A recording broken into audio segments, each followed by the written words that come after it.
You're listening to a Rogue Agents episode rebroadcast that the Longbox Crusade crew made for the other podcast network where we do a little work on Her Majesty's Secret Podcast. We encourage you to check out on Her Majesty's Secret Podcast and its feed for new episodes and additional content. We hope you enjoy these older Rogue Agents episodes re-released here on the Longbox Crusade Network.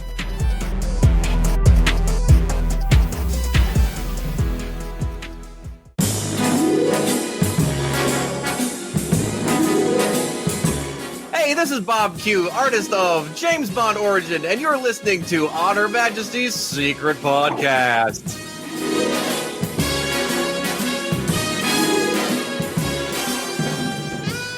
You're listening to Rogue Agents, Episode 5, featuring 1967's OK Connery, a.k.a. Operation Kid Brother, a.k.a. Operation 0007, a.k.a. Secret Agent 00.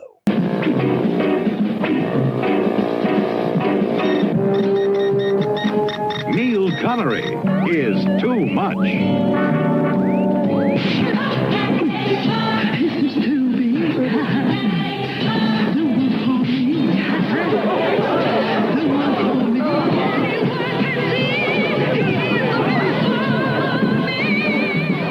He has such beautiful friends.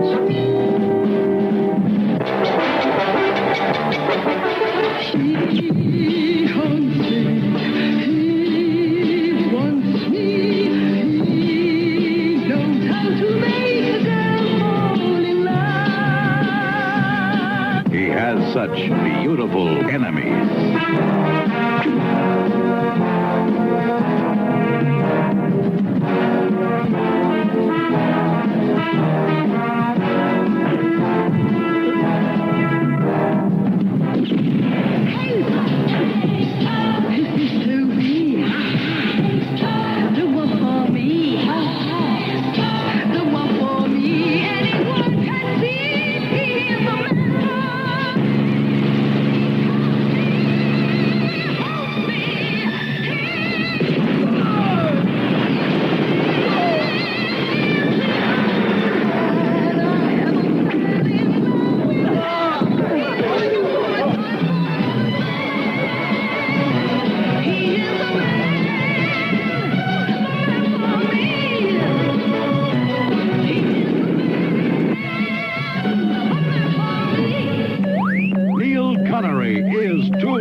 In Operation Kid Brother.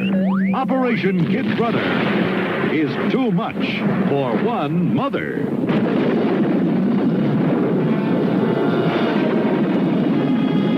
Hello and welcome to the 5th episode of Rogue Agents Podcast, a part of On Her Majesty's Secret Podcast channel, brought to you by our fine Patreon sponsors and White Rocket Entertainment. I'm your host, Agent Gary Alberich, the brother of Jarrod Alberich, a.k.a. Fatal Probe. Some people know me as the estate sale sketch guy. See, I've started a bit. Make sure you follow that. Joining me as co-agents are, starting with Jerry Alberich, a.k.a. the Ferret Skull. I don't know what ferret skull. We're not going to get out of the intro with this bit. All right, Jerry, a.k.a. Jason, a.k.a. Ferret Skull. What's the most Bond-like thing you've done since last episode?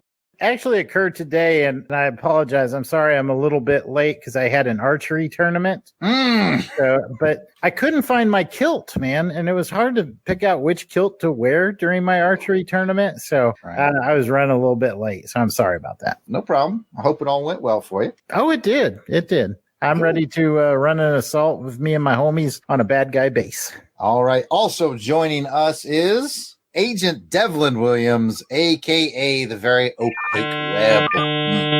What's up, Delvin? Well, I prepared a song for this, so I hope you're ready for it. Are you ready? Bring it. Loving you is easy because you're beautiful. Do, do, do, do. Ah! You like John Stamos' brother? I can never hit that high E. Ah!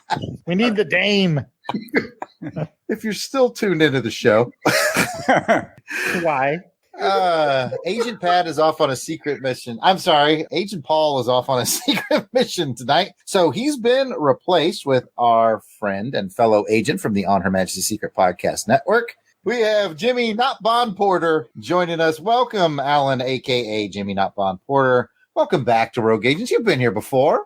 Yeah, and why the hell am I back here for this? Class the place up a No, little. no.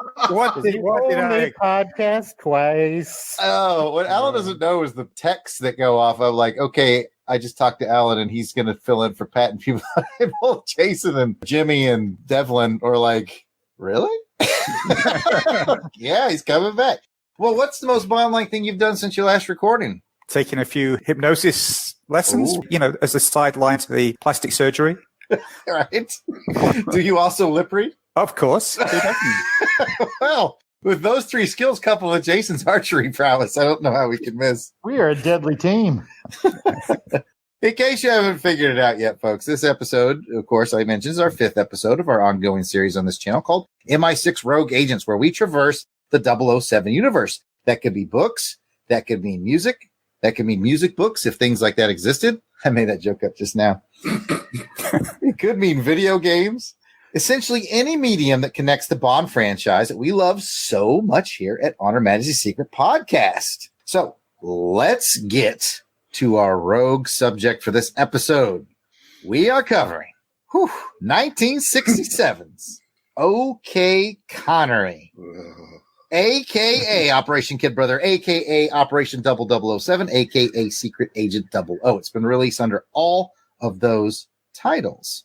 Like I said, it came out in 1967, which is the same year that You Only Live Twice and Casino Royale with Peter Sellers came out, if you want to kind of get your movie barometer set. It was directed by Alberto De Martino. It starred Sean Connery's brother, Neil Connery. It also starred a whole host of Bond classic actors like Adolfo Celli, Daniela Bianchi. Anybody want to do a at this point? 'Cause I kind of do. Wait, that's not the I was looking for, Al.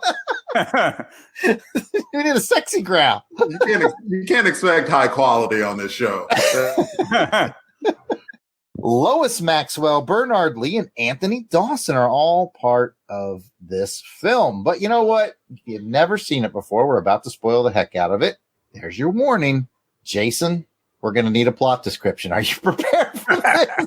Get right with that. It says I want to show Alan something. He doesn't have our, it's backlit so you can't see. It doesn't have our script, but it literally says, description Jason, and I wrote ... good luck. Yeah, I'm interested in this myself. I would love to know what the plot is. So this will be fascinating. I'm not sure this is going to help you much. Give us what you got, Agent Jason, or Jimmy, or whatever nickname you went with. I can't remember. Or Jerry. You were Jerry. As a good countdown, Jerry, I want to make a record that I've already counted one from Devin. More to come, I'm sure. Okay. All right, so here's the plot description.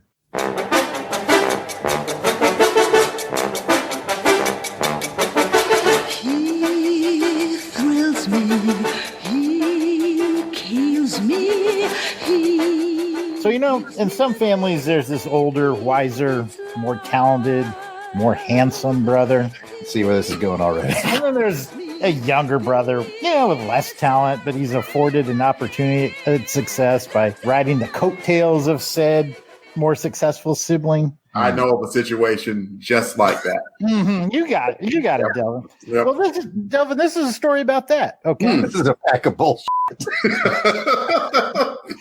So when an international gang of criminals embark upon a plot to do something with the world's gold supply, I can't say that I completely understood the plot, but I'm 100% convinced that the writers of the film didn't really understand it either. Her Majesty's Secret Service needs a man with a certain set of skills. What are those skills?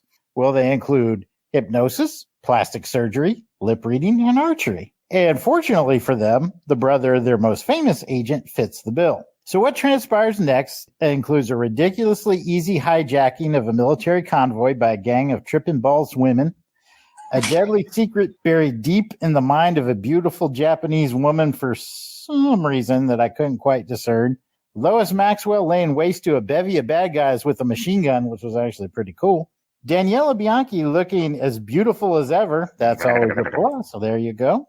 One of the coolest revenge sequences I've ever seen on screen, and a final battle that involves a deadly archery duel.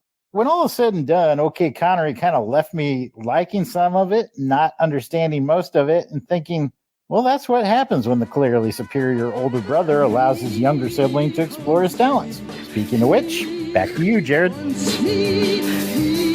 He knows how to make a girl fall in love. You know, there's just something about that, Jason. I fully related to. There's just Something certain was, elements of it ringing a bell. really spoke to me. There's a definite subtext there that I wasn't quite getting. I tried to make it subtle, Alan. Was it subtle enough, you think? Don't want to edit this episode. Okay. Well, thank you for that, Jason, my older, wiser, more talented brother. You're welcome. The sad part is, all these years that I wasn't talking about Jason. I was talking about other. You thought we weren't talking about. I'm sorry. Go ahead. All right. The sad part is, for all these years I've been doing this program, I've actually been dubbed the whole time. He's really Scottish. It's true. All right, let's do some bric-a-brac. We got to go around the room and find out, is this a first watch on this film or a rewatch? You've dedicated extra hours to OK Connery. Alan, what do you think? This, God forbid, was actually my second watch, and I did a second watch just for you guys because I'd actually watched it probably about 3 months ago with my wife, Jill, and I was like, never say never again, I guess. And I stupidly volunteered to rewatch it again last night. And my wife actually packed me upstairs with a large glass of wine, wished me good luck, and I killed my brain cells for another 1 hour and 41 minutes last night. So yeah. All I can say is, wow. Twice is the limit. That's, yeah. Wow. Yes, I'm going with wow. Delvin, first watch or rewatch? Yeah, first watch, only watch. That will never. First watch. Okay, but you mentioned after we took you and Pat through the entire series of Bond films to get you from rookie agents to rogue agents, that you wouldn't mind going back and rewatching some of the films now that you've got this fresh set of eyes. But like the Bond movies that are good and I like. So this didn't make and have entertainment value. So, okay. Not the. Let's just keep going. Oh, let's keep going. All right. Jason, first watch or rewatch? First watch, only watch. I'm putting an ad in Craigslist for a hypnotist to erase this memory from my mind watch. Well, I happen to know a hypnotist / lip reader / plastic surgeon / archer. It could probably help you. It's me, your younger, less talented brother. Well, this is kind of a rewatch for me. I'm a huge Mystery Science Theater fan, and the Mystery Science Theater guys did do an episode around this movie. So I had seen it, quote unquote, before, but Mystery Science Theater is a 90-minute show with time for advertising and all that built in. So I didn't get the full hour and 41-minute effect like I did this time around. So it's kind of a rewatch. I saw the Mystery Science Theater version. I recommend it, by the way. It's very funny. Perhaps we should do that for a future episode. We'll all watch this again with the Mystery Science Theater. No. Okay. No. Feel like the votes are in. All right. If you can isolate it where there's just the MS32K guys, did I say that right? MST3K. Close.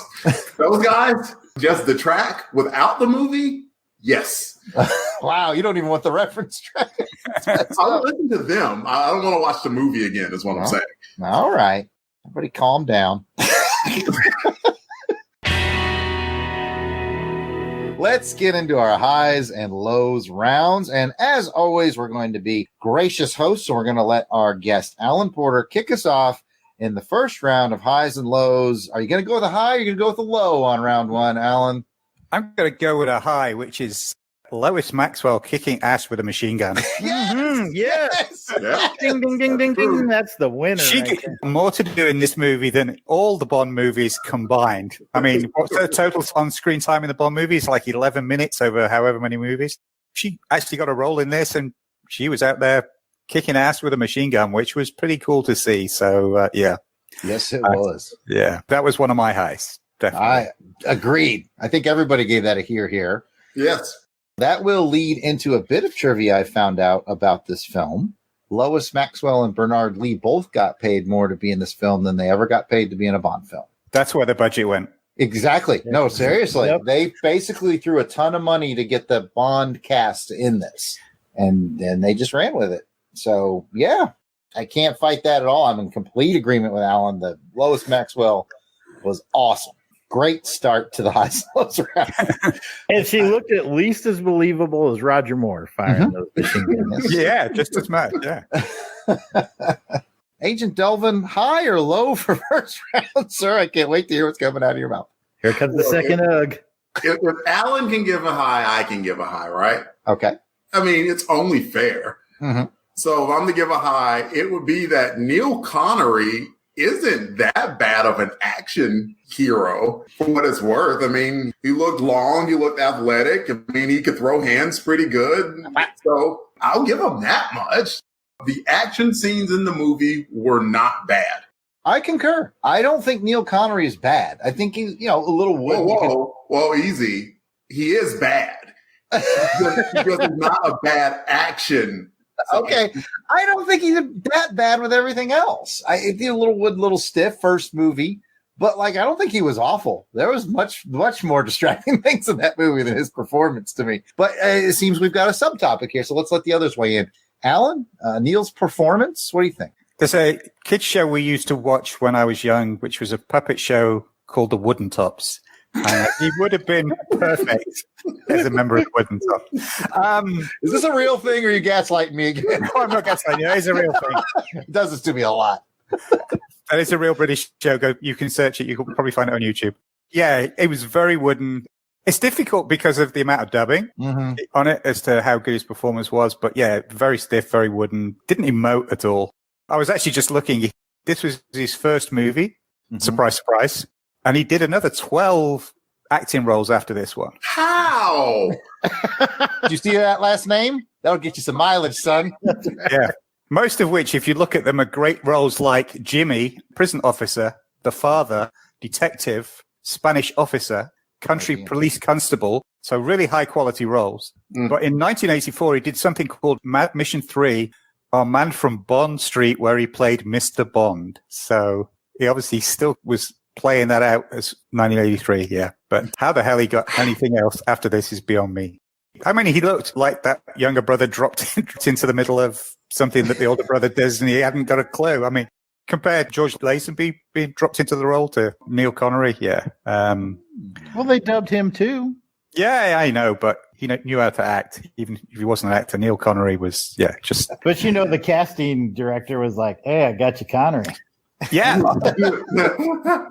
Oh, yeah, I love it. And I love the fact actually in the movie they call him Connery. I mean, they don't even hide it. They don't hide it. His character's name is Neil Connery. I mean, Lois Maxwell's name was Maxwell. Was Max, yeah. Yeah. Oh, Jason, you didn't get to weigh in. Neil Connery, thumbs up, thumbs down.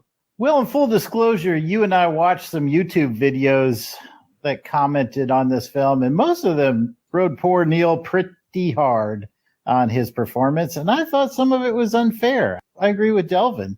Physically, he at least looked like he could throw hands, and he was holding his own on the screen. I mean, he was given some crazy material to work with, and I don't think he got a ton of direction. It doesn't look like he did anyway. So for what he had to work with, I think he did okay. Not so great, Connery. Okay, Connery.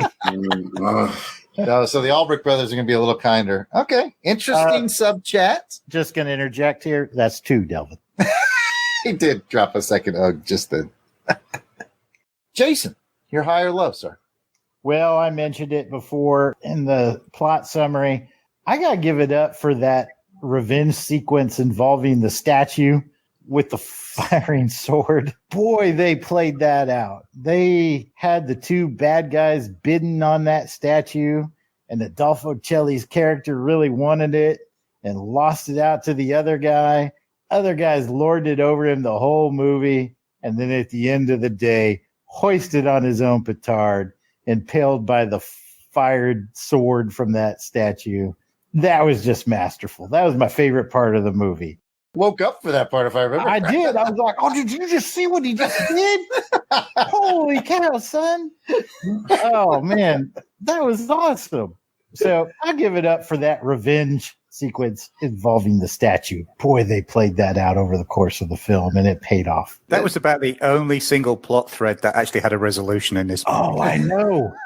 And that's why you got to hold on to it, Alan. You've got to love that. I loved it. I thought it was great too. Like you said, the whole setup of it, and then every time they went in that scene, that thing stood in the corner, and the whole thing with the gun and the drink, and you know that dude brought it in there just to be a dick. Like, hey, set that up, right behind my chair, so this guy can look at it all meeting long. And I love the fact that the firing blade was also sort of set up with the evil nurse henchwoman earlier on with a firing blade from her knife. Oh, I forgot about that. Yes. Good point. So much to like in this story. No, that's about it, really. Well, we did a lot of positivity there in round one. I'm interested to see if this is going to continue in round two. It cycles back to Alan J. Porter. What do you think? High or low for round two, sir? Low. It sort of goes with the plot, with the fact that none of us can make sense of the plot line. It was the random items, things like the pop group at the airport. What the hell was that all about? I don't know. The mobile pussy casino.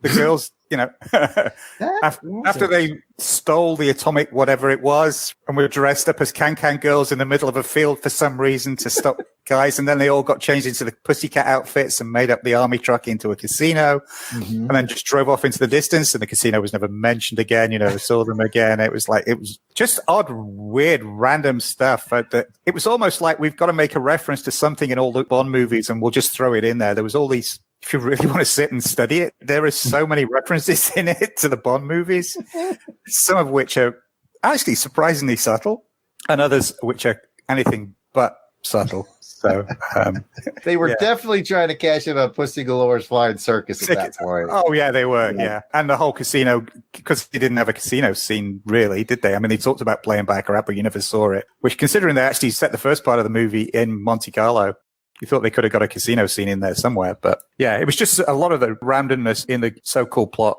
just blew my mind. And to be honest, about halfway through, I just gave up trying to follow it. The guy that was on the plane at the beginning of the movie was transporting that nuclear device in that container. And then I guess not. I still don't know what was in that container. I thought he was a good guy because Lois Maxwell was waiting for him. But then when the bad guys were having their meeting, one of them said, oh, Agent, I've forgotten his name already. Agent, whatever his name was meant to have delivered something. And it was like, hang on a minute. Are we talking about the same guy who was working for the good guys at the beginning? And yeah, I don't know. I just completely lost it. So I applaud both of your attention to detail because I'm almost like, what the hell are you two talking about?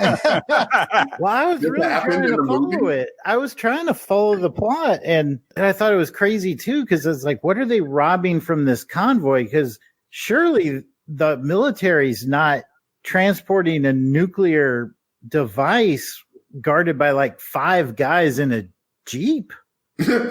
Apparently. And I guess they are. And surely if they were, they wouldn't stop to just help some random women and then all get out and leave said nuclear device in the truck. But I guess they did. So I was just scratching my head through that whole scene. Like, what is going on here? What kind of drugs were they taking when they filmed this thing? I thought that I had accidentally taken drugs during that scene. I looked at Jason. Are you seeing this? So they had the close up on that one girl too, and she just looked angry. Like, you're supposed to look sexy in that bunny outfit, but man, I'm scared of you right now. I understood the plot of Casino Royale 67 way more than I understood the plot of this one. So. Well, we'll get there, Al. We'll get there. I know that's fighting talk. I know, but I don't think Delvin will ever make it through Casino 67. I have not made it through Casino Royale 67.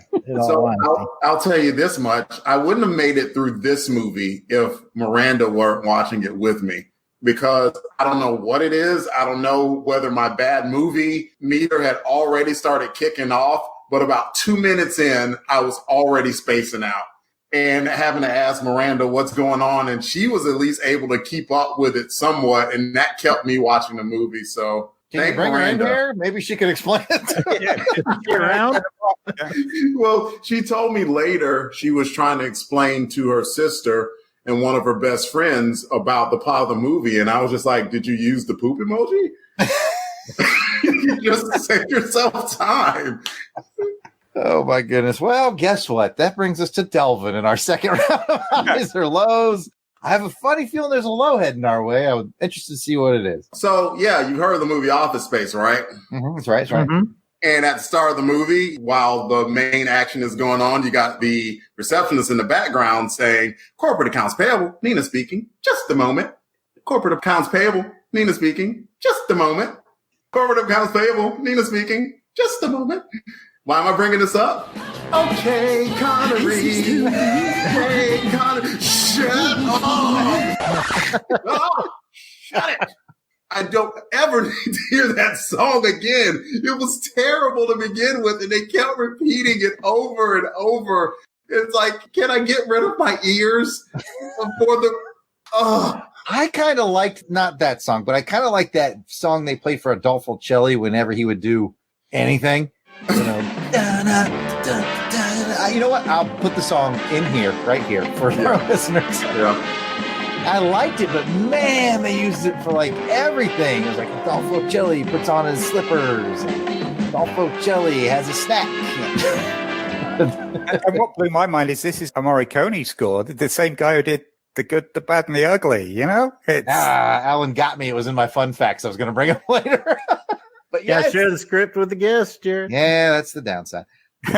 Alan's right. It's in Neo Marconi score. Like you said, Good, the Bad, and the Ugly. Scored a bunch of Clint Eastwood films, actually. Spaghetti West, yeah, most of the spaghetti westerns, yeah, and a whole bunch of other really cool stuff. So, In the Line of Fire, I think he actually came on board for that one. As we record this, he passed away not too long ago, so his name's been in the news. Just a great, great composer, and he, contributed to the soundtrack. Maybe have to double back on this one, Alan, for 6 of the best. Maybe for that episode we'll call it 2 of the best.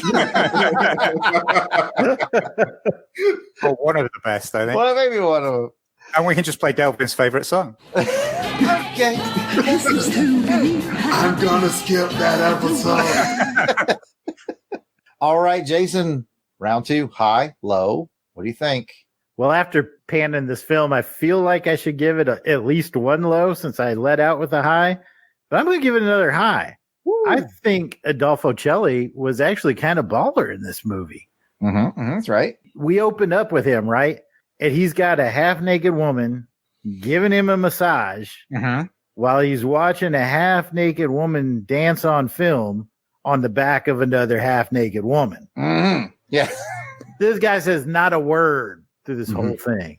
Just kind of gets up, does his thing, gets his little messages, lights a cigarette, blows smoke into that girl's face. He is clearly the master of his domain. And that's half naked women Inception, by the way. I just had to add that. And he does such a great job. Just his presence on the screen. Without Adolfo Celli, whatever they paid him, it was worth it. I'll just say that. I'll tag on to that. One of the reviewers that we watched, Jason and I watched the movie together, and then we watched a couple of YouTube reviewers, their takes on the movie in hopes that they could help explain things to us. One of them said, I actually like Adolfo Celli in this movie better than I like him in Thunderball. And I don't necessarily disagree. Shut your face. Oh, but we did point out, too, that he met very similar demise in both films. And I have to agree, Jason, you agreed with this when we watched the review. So I'm calling you out here.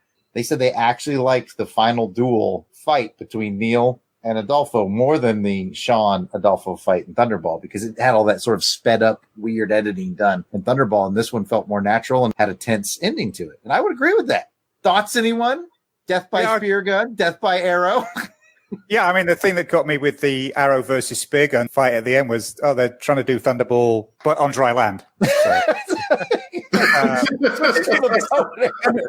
we'll do the Thunderball thing, but we'll do it in a cave. It's clearly different.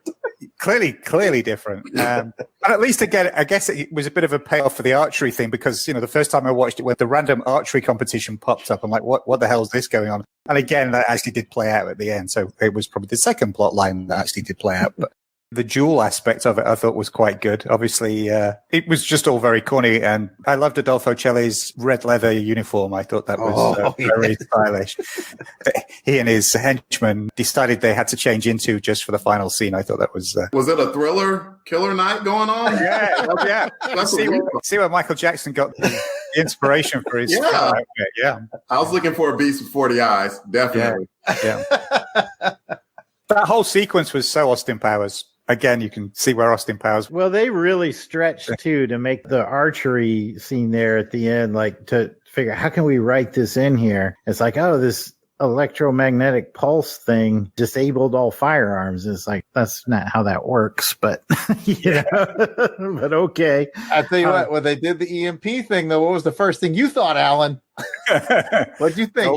Goldeneye. Yep, we said the same thing. This is where they got the plot for Goldeneye. And it was the MP, the magnets, the gold, the nuclear thing, the blind guys in the rug shop weaving radioactive rugs for some reason. Did you ever figure that one out, Alan? Because I couldn't. No, I couldn't figure that one out. No. Oh, wait, we're doing stuff with radioactive stuff? Let's get out of here. Yeah. But he had to tell that guy twice, because the first time he said it, he's like, what did you say? And then he said it, oh, riot time. Okay. It's like you're blind, not deaf. You should have heard me extra. Yeah. One sense is gone. He kicked off one of the world's most successful riots just like that, man. It turned on a dime. And he didn't even have to hypnotize anybody for that one. No, there's plenty of points in the movie where I think Neil could have saved the day if he had just used that hypnosis.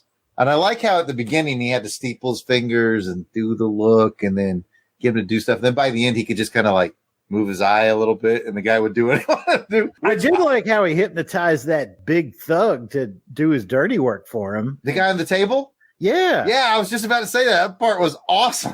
That was pretty cool. The guy got off the table, busted through that window. Kool-Aid Man. Oh, yeah. Yeah, he's Kool-Aid Man right through there and just started pummeling on old boy. Jason and I both were like, whoa. What just happened? Overall, though, Neil Connery had an implausible set of skills. Really? You think so? Yeah, I mean, they almost could have been like, his skills are just Deus Ex Machina. They're just anything we need them to be, just to advance this plot. That's where they're going to be. It's like, oh, we need him to read lips. Yeah, that's one of his abilities. Oh, yeah, we need him to just hypnotize people to keep this plot going. Yes, that's a thing that he does. He's a doctor that can actually fight, even though he's a doctor who needs to preserve his hands for surgery. Yeah, forget about it. Like, that fight at his symposium broke out like that. Random people in the audience just got involved. I've never seen a surgeon so quick to throw hands like Neil. It's not possible. That's not a thing surgeons do. It's in the family blood, man. Sean Connery's family surgeons do that. Which brings up another thing, and which may have been the most implausible thing of it all. Particularly, I know Jarrod and Jason are going to appreciate this a little bit. It's like, okay, so we need you for this mission. And, well, our top guy is gone. But since you're that top guy's brother, we're going to give you a security clearance. Makes sense to me. Well, we're on that subject, Delvin. Let's talk about the archers that fought with him in the cave. Weren't those just like his archery buddies? Yeah. Like his archery club. Like, hey, guys, when we're done here, how about you go risk your lives for me and get in this big archery fight with some guys you don't know in this cave that this bad guy owns? And they're like, cool. Okay, Connery. They did do something where they hinted at that he was ex-military, though, because wasn't it? It was like, you're a reserve officer, so we're going to... Right. They did. Yeah. They did. Yeah, that's true. That is true. Yeah, old Bernard Lee. He was a crafty one in that movie. Yeah. Oh, guys, we have come to the end of our official highs and lows rounds, which can only mean one thing, that we're going to do burning highs and lows. I see Alan looking at a notebook, thinking real hard. Alan, what else do you have to contribute before we get to the scoring of this? Actually, I think we've talked about most of the things I had on mine. I had the score, Monaco, riffing on the Goldfinger opening title by showing movies on the back of a naked woman. Lois Maxwell. I guess just as a model maker, the model making in this movie was terrible. The atomic pile facility, whatever, just looked like it'd been made out of cornflake packets and sticky out plastic. And, yeah, it was terrible. Convoluted plot. And to me, the steepled hand thing just drove me nuts. Oh, that's about 5, Jason. Yeah. Oh, those Yeah. were Alan's burning highs and lows. Delvin, what else did you just have to contribute to this discussion? I just said a lot of it, just about how implausible I thought that Neil I Connery's don't follow. character was. Even though we talked about his, how robotic it is definitely worth mentioning that you could just sit there and wait for him to catch fire. He was that wooden.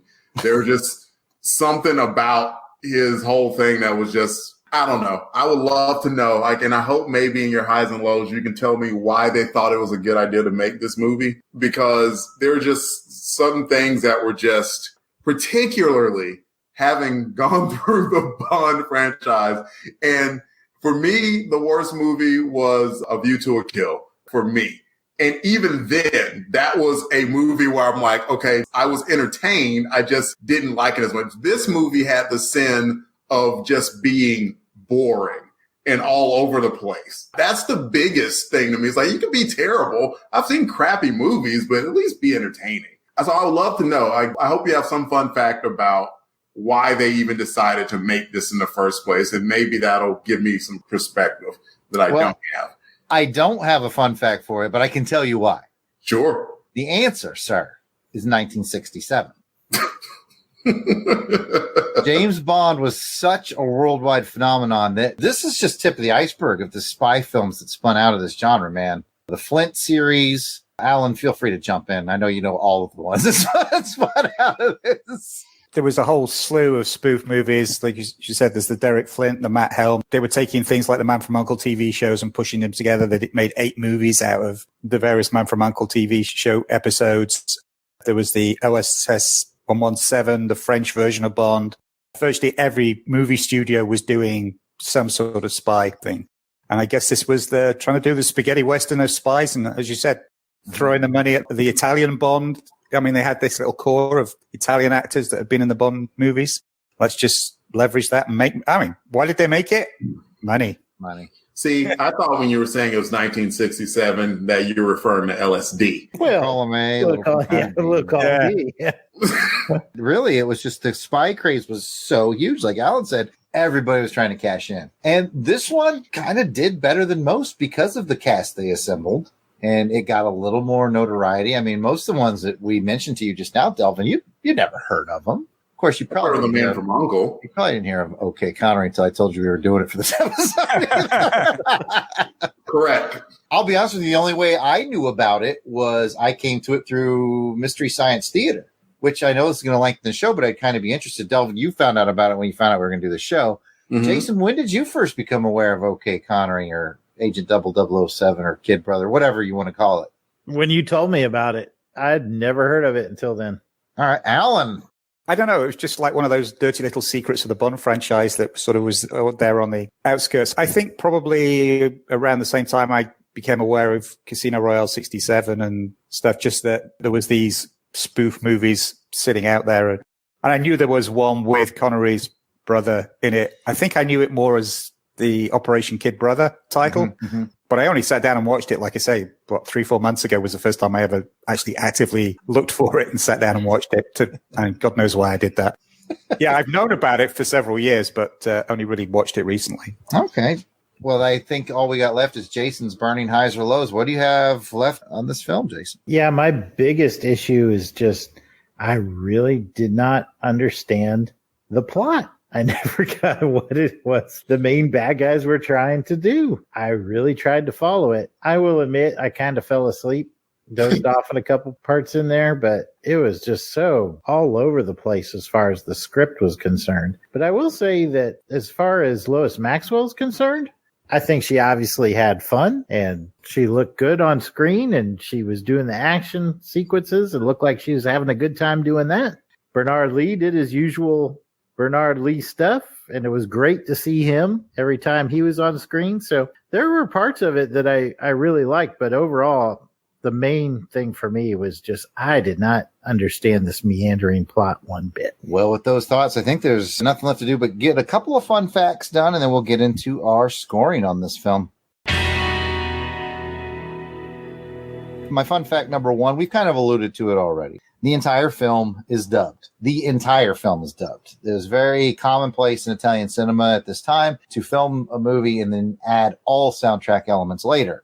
Most people dubbed themselves, but Connery did not. Apparently he had appendicitis and he was in the hospital for a while, and they were like, we'll just dub him. We won't even wait a couple of weeks for him to come back. So he got dubbed with a very sort of flat accent. It would be interesting to see what he actually sounds like, because I don't know.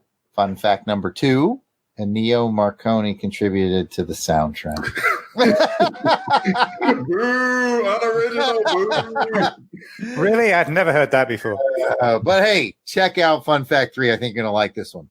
The producer of this film, the Neil Connery film, went to Eon after it had been announced that Sean Connery was leaving and they were on their search for what would eventually be George Lazenby, and offered up the services of one Neil Connery to take over the Bond franchise.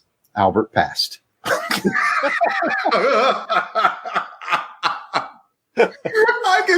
can picture Mr. Broccoli with his hands clasped, staring at him. No.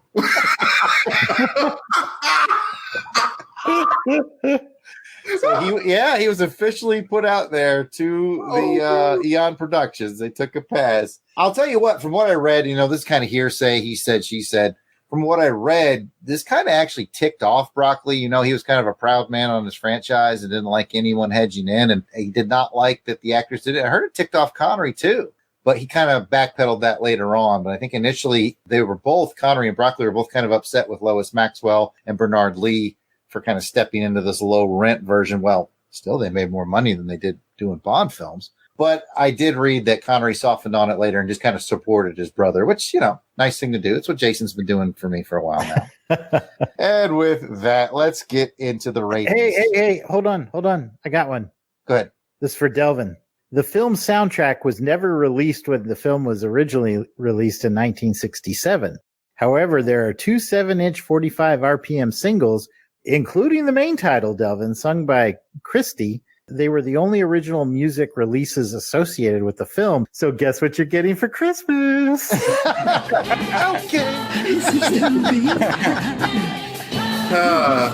give me that for Christmas. I got something for you for Christmas too. We're not going to discuss that on. Is it a poop emoji? What? No. Come on. Oh my goodness. Let's get into the ratings in this film. As a reminder about our rating system, if you give it a 7, don't think we're going to have that concern tonight. That means you loved it and it shook your martini. The 6, you think it was excellent. 5, it was very good. 4, good. 3, just okay. 2, not so good. And 1, you hated it. It stirred your martini. Alan, you get to set the martini bar. No pun intended. What are you doing? I'm setting the martini bar real low. I'm going to go for a 1. Ooh, what? A 1? Man. I was going to say the one thing, I don't know, we keep having this discussion backwards and forwards. I didn't doze off and get bored by Casino Royale 67. You guys keep talking about how you dozed off watching this one. One thing you can't say about Casino 67 is it's boring. This one is boring. It's confusing. It's boring. It's badly done. It's badly acted. It's got a few cool moments, but it's the bottom of everything Bond as far as I'm concerned. Now, I feel like you're sugarcoating, Alan. How'd you really feel? Oh, my goodness. Okay, you got the bar set as low as it could possibly be set. Is that the first one score you've had on anything? Yeah. You are the first, sir. You've motivated me to go to YouTube and get a sound effect of just the stirring clickety clickety clickety. Wait, I got Delvin's ice for that. I don't need to go to YouTube. There it is. There we go. I got it. Okay. Put it in the right spot. Man, with Alan's 1, let's give it to Jason. What are you going to do? I can't pass the gag. I'm going to give it a 3. Just okay. Just okay, Connery. Okay. Is it still being No. Oh. Couldn't resist the gag, fellas. Oh, dear. A part of my soul just died. Just like Thanos, just withered in the dust in front of me. Okay, Jason gave it a 3. Looking at you, Delvin. Oh no. Oh man. Yeah, it's a 1. Oh, yes. Like Alan over the door, I looked on the other side. He has cookies. so I walked in. It's M&M's, so I got M&M's. Oh, I love M&M's. I love M&M's. M&M's are great. Like I mentioned, the worst offense was that it was boring. And I was within minutes zoning out on it. I never did that on any Bond movie. I never did that on Never Say Never Again. Not even close. Not even like maybe a phone. Thunderball. No, definitely not Thunderball. Even though the guy here, like in this movie, was like definitely much, much better than Thunderball. I absolutely agree with Well, that. then why'd you give him a 1 then? I just said that to give you a rise. You know, you knew that, and it still gave you a rise. Okay, How much I love Thunderball. The biggest offense is that it was boring, and if Miranda wasn't there, I wouldn't have paid attention at all, as opposed to halfway paying attention to it. And that's the biggest thing. Even though, I mean, there were some parts in it that we mentioned, but like overall, I have to put it there because at one time I gave a Bond movie a 2, and there's no way that I am putting this on par with any Bond movie that I've ever seen. So I have to give it a 1. Okay, I'm going to cast my final vote, and I'm going to land on that too. I'm going to say it's not so good. Ultimately, I think it is really just a film for the ultimate Bond fans that want to peek in every corner of the Bond universe, no matter how ludicrous and Some corner should not be peeked into. cat outfit wearing, gold rug irradiated, making, lip reading, arrow shooting, plastic Hypnotizing. surgery making, hypnotizing. If any of that sounds good to you, check it out. I mean, I think the best way to do it is the way that I found. I mean, I watched it a few times on Mystery Science Theater. I think that's the best way to get it because you get the amusing parts of the Mystery Science Theater. You get the flavor for how crazy the film is. But I think I got to kind of land with what Alan and Delvin were saying, that as crazy as it is, and we've talked about all of its craziness, it does just lull. It's kind of a slug to get through. So yeah, that's where I'm going to land at a 2. It is something that I can say that I've watched. And I mean it, like, because like there were, if I'm ever in some peeing contest with some Bond fans, have you ever watched OK Connery? I did watch OK Connery. And I podcasted about it. Oh, my goodness. Well, with that, let's pass it over to our network founder, Mr. Van Allen Plexico, to thank all the Patreon sponsors who make this show possible. We have to thank Matthew Flowers, Carl Von Drunker, Samuel Salvatore, and Christopher Burleson, as well as Phil Amthor, Ben Spooner, Bart Lindsay, Bradley Blackman, William Glenn Matthews, Gary Grant, Brian Gray, Willie Carden, Tom Anderson, Susan Trawick, Logan Chilton, Stephen Thompson, Chris Usher, Steve Trawick, and Richard Stevens.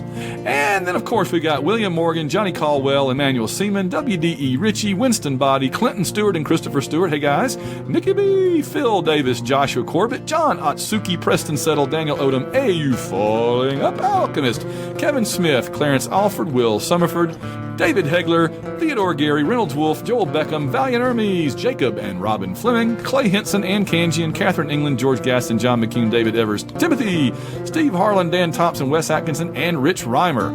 Then we have Sarah Hines, Darius Benton, a couple of new folks, welcome aboard. Rob Morgan, Blake Herron, Hugh Anderson, Stephen Houston, Cato the Barner, Danny Flack, Puppy Todd, Russell Milling, Kevin Kenoy, Don Zederman, Ross, Lane Middleton, Shannon Butson, Randall Walker, Shane Bailey, Chris Thrash, Tony Perry, Alex Wynn, Josh Teal, David Simpson, Earl Ricks, Mike Finley, and C.T. Wayne. And finally, good old Jeremy Minton, Wardam Wade, Spanky, J.W. Rice, Jason Alberich, Nick Vigicana, not Mitch, Russell Souther, I've said these names a million times and I still mess them up, Paul Bankson, Joseph Iliff, Justin Bean, Kevin Mahan, Stephen White. See, if you fast forward through this, you miss all the fun. Trevor Johnson, Auburn Elvis, Robert Drain, Brandon Smith, Royce Alvarez, Thomas Brinson, David Smiley, Matthew Wagstaff, Donnie Reynolds, Wade Carson, Ivor Evans, John Zavachin, Michael Morton, Lawrence Kane, Darren Pyle. I'm sure nobody fast forwards through it. You want to hear all my wacky mispronunciations.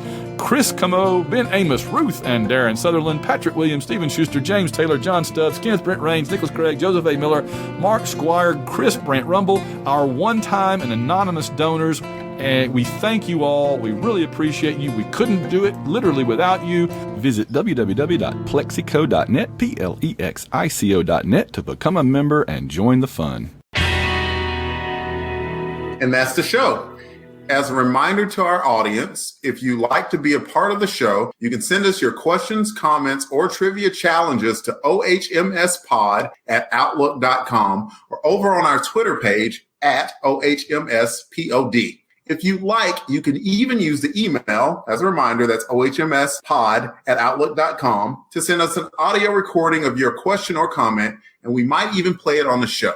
Please try to keep your audio file to around 30 seconds or less, and we would love to hear from you and make you a part of the show. Also, if you're an iTunes listener, we'd greatly appreciate it if you left a review for the show. That will help raise the show's profile to attract more of the 007 family to this program, even after this episode. As a reward for leaving a review, we will read your entire review on an upcoming episode of MI6 Rogue Agents. We do have a few comments from our Twitter page to toss out there tonight. The account Time to Bond said that Neil Connery will not be back in anything, which Alan proved to us is not true, but nothing of substance. Mark Johnstone said, a decent poster, but that's about it. And I will say, if you go look at the original poster for this, it's not bad. It is actually a good poster, right? And finally, that guy Cy said, I've never seen it, but I'm rather curious about Operation Kid Brother. Also, the Dean Martin spy films. Should I be tempted? Runaway Scar. I got nothing on Dean Martin spy films. Go watch the Matt Helm movies. They're good fun.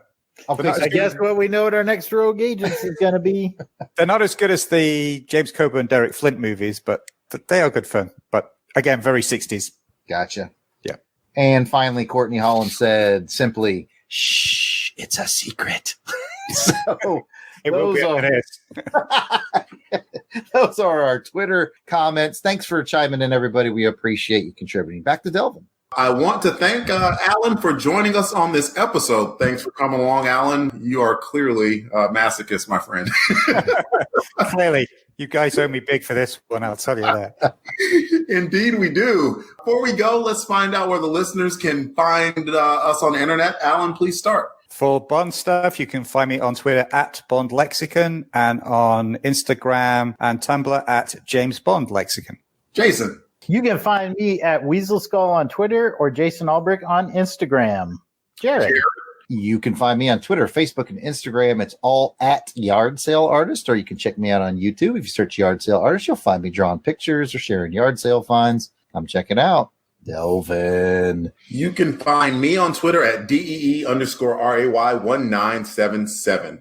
Thank you for listening, and we hope you have enjoyed this episode of MI6 Rogue Agents. If you've enjoyed this crew and want to hear more from them, but in the realm of comic books, check out the Longbox Crusade. Jarrod, where can that be found?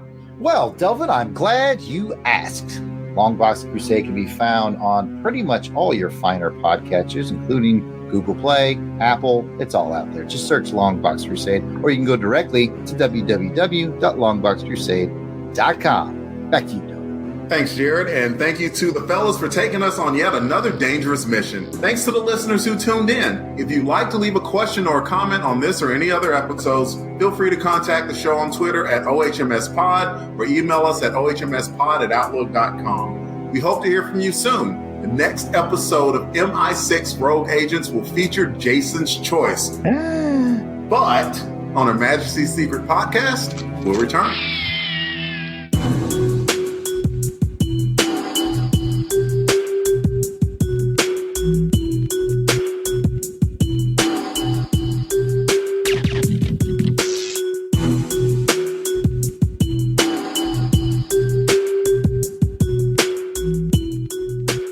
this episode features the James Bond GoldenEye 007 Trap remix by The Wibbler.